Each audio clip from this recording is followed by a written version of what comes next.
السلام عليكم ورحمة الله وبركاته. أهلا وسهلا بحضراتكم. النهاردة معنا درس جديد وفكرة ديكورية جديدة. النهاردة إن شاء الله يا جماعة نتعلم مع بعض درس مودرن، يعني درس حديث تنفع تستخدمه تعمله في أوضة الجلوس مثلا أو في الصلاة.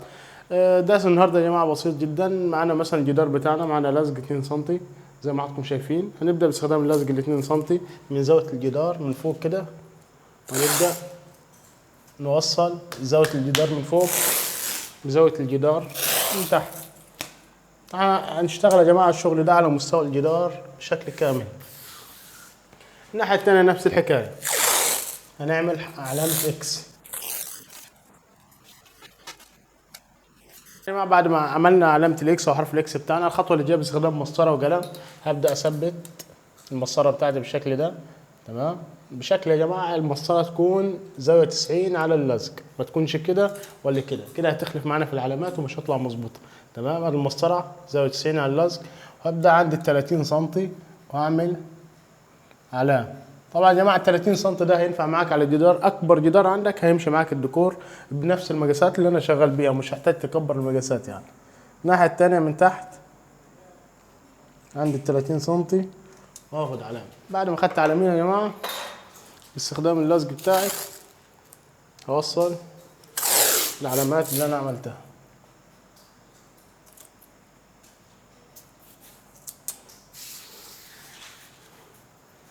بالشكل ده.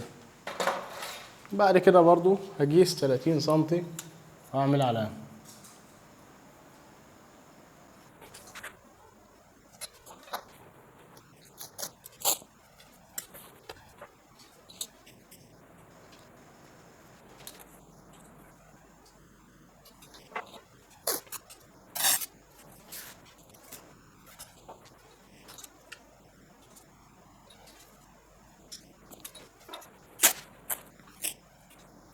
انا خلصت اول خط اللي هو الخط ده.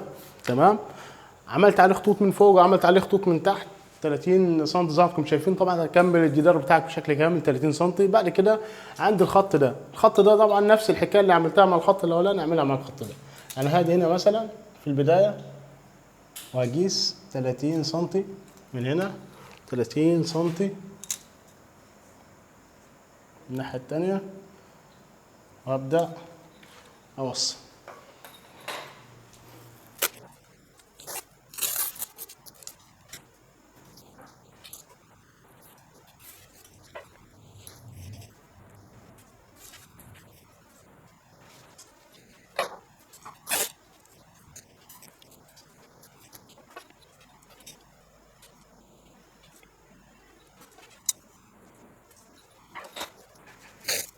طبعا يا جماعه بعد ما خططنا المساحه بتاعتنا والجدار بتاعنا بشكل كامل زي ما انتم شايفين، عملنا العلامات بتاعتنا. الخطوه اللي جايه في البدايه يا جماعه اشتغلت باللزق ده مقاس 2 سم، ده اللي اشتغلت بيه في البدايه.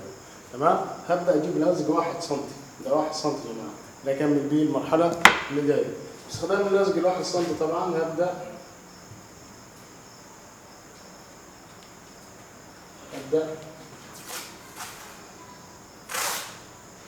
اخد لزق كده كل الاشكال.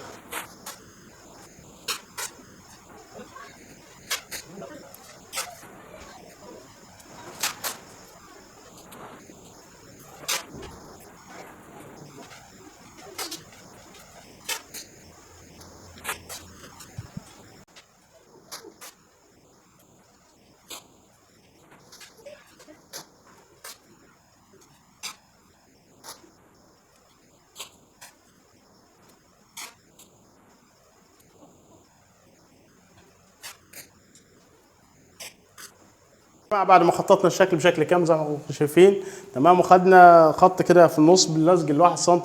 طبعا الخطوه اللي جايه يا جماعه هلزق زي ما حضراتكم شايفين كل الاشكال بالطريقه دي.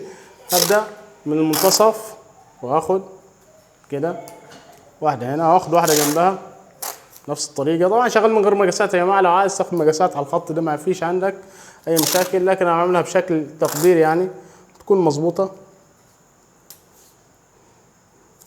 عايز تاخد مقاسات بحيث يكون الشغل بتاعك دقيق ما فيش اي مشاكل عندك.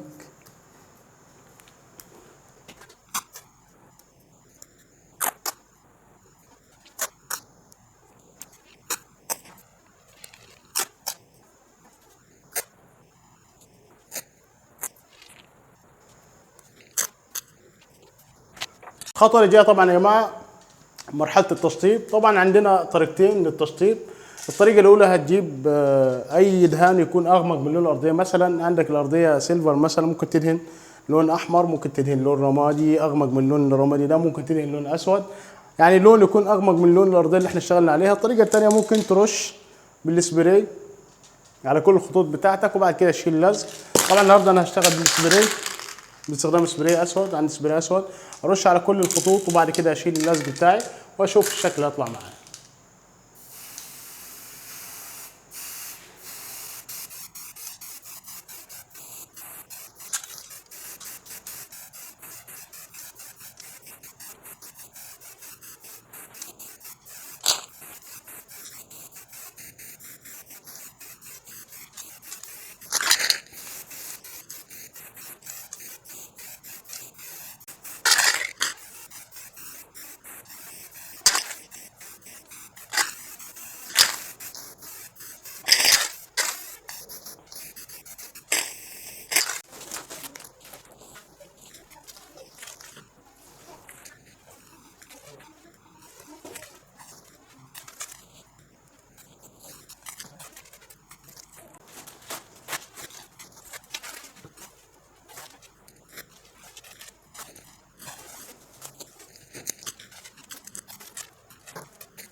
طبعا يا جماعه زي ما حضراتكم شايفين ده الشكل النهائي للديكور بتاعنا. زي ما حضراتكم شايفين عملنا مع بعض ديكور مودرن بطريقه سهله جدا بادوات متوفره جدا. طبعا يا جماعه في الديكور ده احيانا بيجي ورق حائط بيكون غالي جدا ومكلف جدا، احنا عملناه لحضراتكم بطريقه سهله جدا بادوات غير مكلفه وبسيطه جدا.